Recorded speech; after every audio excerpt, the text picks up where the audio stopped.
just sitting around your lovely bowl of cornflakes, have we got an interview for you. Dr. Julie Schell is with us here. Thanks for coming back, Dr. Thank you, Julie. James. She is our veterinarian who comes on the show a lot to talk about your pets and their health. And one of the things we're talking about is seasonal things. And right now is the time to think, and we're going to talk about, are you ready for this? Ticks, fleas, and worms. So let's start with ticks. What do we need to know about ticks? Excellent. Well, ticks are getting more and more common in Alberta. We see them a lot in other provinces like British Columbia, Ontario, Saskatchewan, Manitoba, but every year we're seeing them on the rise here in Alberta. Right. A lot of people from Saskatchewan come over here, and apparently some ticks do too. Perhaps. What do you we have never to know. keep our eye open for? The most important thing is to get your dog protected because they will be a very this is a uncomfortable tick here? thing. Yes, and sometimes they are so small that you will hardly see them. They're like the size of a sesame seed when they can attach until they engorge, and basically they can cause local irritation, so a lot of skin inflammation and itchiness, but they can also transfer other diseases like Lyme disease or Ehrlichia, and these are some things that you should definitely protect your pet against. So now Suzanne, from what I understand, likes to go through, you can comb through and find them, correct? Yes, it is very common to see them. Yep. And this is a drier tick, Nick. This is. Yeah. They can be underneath the fur, so you'll have to dig pretty deep. Some animals, you will only be able to see them if you use a special comb to comb right to the base of the scalp. And you can definitely remove them manually, but it's important to make sure that the head comes out. If you leave the head inside of the skin of the dog, then it can cause a lot of infection and irritation.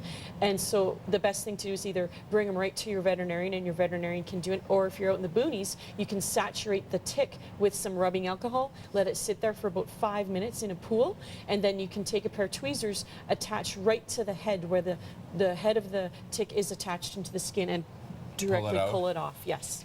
Yummy. Yep. What is this? This is a special product that you can get from your veterinarian that you can apply once a month to your dog's coat. Sorry, I'll turn that so it's upside down. And it will literally prevent the ticks from surviving on your pet. It is also good to protect against fleas and mosquitoes and lice as well.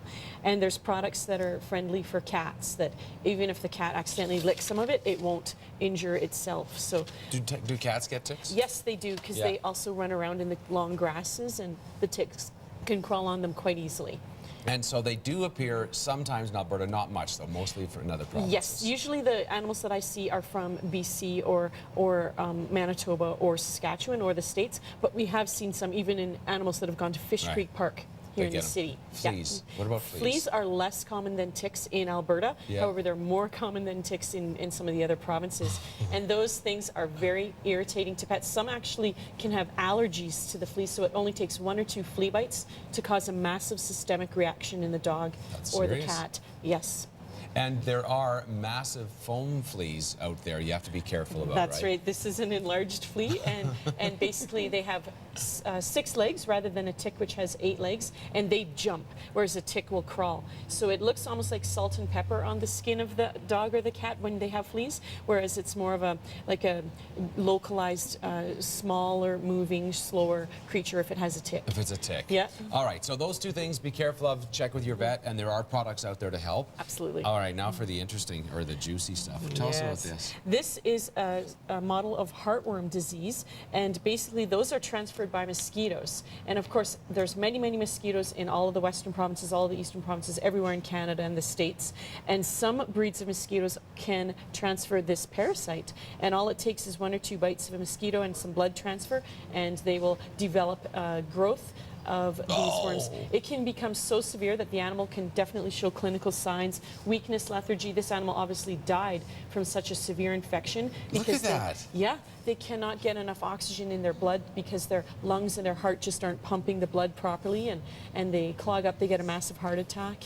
Yep, they need like that's not a pretty picture. It is not. It's very difficult to save an animal once they've had an infestation this severe, but it's easier it's easier to prevent it.